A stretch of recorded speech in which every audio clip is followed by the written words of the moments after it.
مرحبا بكم. كتحيري مع وليداتك اشنو توجدي ليهم؟ انا جبت لك واحد الوصفه، واحد الكاب كيك كيجي هشيش هشيش ولذيذ بزاف.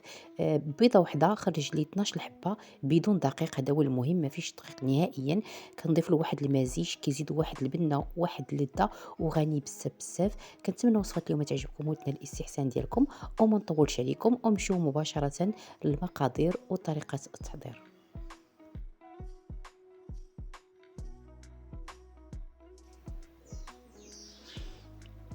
الوغ كيف قلت لكم في البدايه، عندنا بيضه وحده اللي درت في هذا الخليط ديال الكب كيك. كنضيفوا عليه هنايا واحد نص كاس ديال السكر على حساب عبار 60 غرام ديال السكر.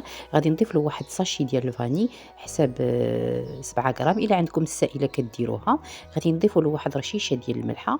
صافي هنا كنخلطوا المزيج ديالنا غير باليد ديالنا، اي بالفوي، حتى كيتجانسوا لينا المقادير بهذا الشكل هذا. الوغ من بعد هنا غادي نضيف واحد نص كاس ديال الزيت، زيت نباتي بهذا الشكل هذا. صافي تنخلطوا مزيان المقادير بهذا الشكل هذا كيف كتشوفوا. الوغ من بعد ما نحصلوا على هذا المزيج كي تشوفوا بحال الكريمه. صافي هنا غادي نضيفوا الحليب. عندي هنايا واحد 150 مليلتر ديال الحليب، انا حليب دافئ على حساب شويه الحال بارد. صافي تنخلطوا المقادير بهذا الشكل هذا. من بعد ما كنخلطوهم هنا كنضيفوا النواشف. هنا كيف كتشوفوا عندي هنا الفينو، دقيق الفينو، الدقيق الصلب. هنا كندير كاس ونص ديال الدقيق، حساب 150 غرام. كنضيف واحد ساشي ديال خميرات ديال الحلويات، وهنايا هاد بيكربونات ديال الحلويات الا توفرت. الا ما توفرتش كديروا واحد معلقه صغيره ديال الخل. صافي هنايا كيف كتشوفوا تنغربلوا النواشف مزيان بهذا الشكل هذا، كنحيدوا منهم داك التكتلات. صافي وغادي نخلطوا المزيج. هنا كيف كتشوفوا هنا الخليط غادي يبان لكم خفيف، هذا هو السر. انا ما ضفتش بزاف ديال الفينو. علاش؟ حيت غادي نضيف هاد المزيج اللي غني بزاف بزاف. كنتمنى نتوما ديروا لوليداتكم. هذا فيه واحد، هذا المزيج ديال الشوفان، الفواكه الجافه والفواكه الاستوائيه بحال الموز، البنان، الكوك، جوز الهند. يعني كيجي رائع بزاف بزاف. الا بغيتو تعتمدوه لوليداتكم ولا كنتو معتمين، تخلوا لي في صندوق في في لي كومونتير ونعطيكم نصور لكم لومبالاج ديالو. انا غادي نضيفو هنايا الفيرميسيل ديال الشوكولا. الوغ الا ما توفرش عندكم هاد المزيج هذا كديروا المكسرات، ولا ما بغيتوش ديروا المكسرات عاود ما كديروا 150 ديال دقيق، 150 ديال الفينو كديروا 200 غرام. هنا كيف كتشوفوا ضفت هذيك الكميه اللي تبقات ليا. صافي خصنا نحصلوا على هذا المزيج هذا كي تشوفوا غادي العقوديه.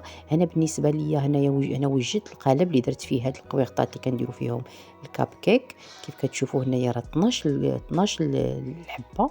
غادي نعمرهم كاملين. هنا بالنسبه للفرن كنكونوا شاعلينه من قبل على درجه ديال 180 درجه. اللي كنطيبوا فيها الدرجه اللي كنطيبوا فيها الكيك ديالنا. كيف كتشوفوا هنا من بعد ما غادي نعمروهم كاملين بهذا الشكل. هنا واحد السر، ما كندخلوهمش للفرن مباشره، لا، كنديروهم في الثلاجه. كنديروهم واحد 10 دقائق عاد كندخلوهم للفرن. هنا كيف كتشوفوا هنا غادي نديرهم في الثلاجه كونجيلاتور بهذا الشكل هذا. من بعد ملي غادي يدوز 10 دقائق هنايا غادي نخرجوهم. صافي هنا كتشوفوا خرجناهم. انا اخر اضافه كنضيفوا الفيلي ديال اللوز، الا كان متوفر، ما كانش متوفر ما كتستغناو عليه. صافي غادي نديرو من الوجه في الوجه على الوجه ديال الكاب كيك ديالنا بهذا الشكل هذا. صافي وندخلوهم يطيبوا في الفران، ونتلاقى معكم منين يطيب لينا الكاب كيك. وكنتمنى بكل قلبي تكون هذه الوصفه عجبتكم وتجربوها. كيف قلت لكم راه اقتصادي وكيوجد دغيا وغني، هذا هو المهم لوليداتنا. فوالا هنا من بعد ما طاب هذه هي النتيجه الاخيره كيف كتشوفوا. كيجي رائع، واحد النسمه واحد الريحه طالعه منه يا سلام، وكيجي هشيش بزاف بزاف. هنا راه باقي سخون كيف كتشوفوا. غادي نوريكم هنا راه باقي سخون. شوفوا كيفاش الهشاشه ديالو. غنخليه حتى يبرد ونجبد معكم وحيده ونقطع معكم وتشوفوا كيفاش كيجي.